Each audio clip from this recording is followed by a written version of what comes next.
36.75. ఇక్కడ రెండు సంఖ్యలు ఉన్నాయి, అవి రెండు కలిపితే 36.75. రెండు సంఖ్యలు మాత్రం 36.2.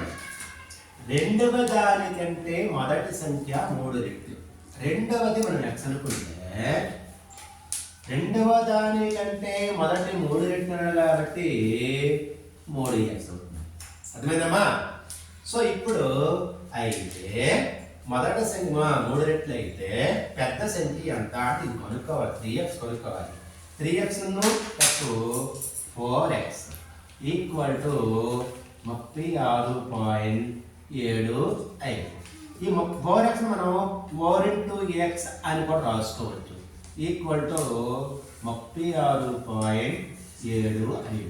ఇక్కడ 4 ఏం చేస్తుంది? గుణిస్తుంది. అటువైపు పెట్టుకెళ్తే మనకి భాగారం చేస్తుంది. 36.75/4. చూడండి, తిరుగుతుందేమో. లేకపోతే భాగారం చేసుకోండి. 36.75ని 4 చేత భాగారం చేస్తే 4 9లు 36.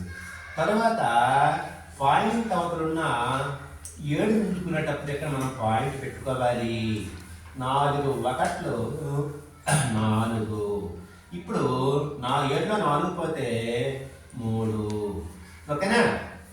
4 8లు 32. ఇప్పుడు 3 0 తీసుకోండి. 0 పాయింట్ 0 లేదని పెట్టుకోవచ్చు. 4 7ల 28.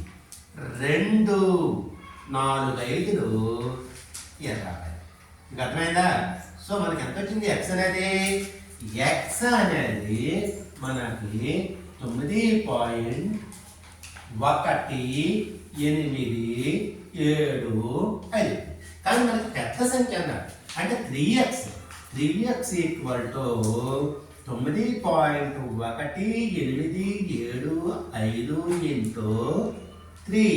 సో 3 5 15, 3 7 21 22, 3 8 24, 26, 3 1 3, 3 5, 3 9ల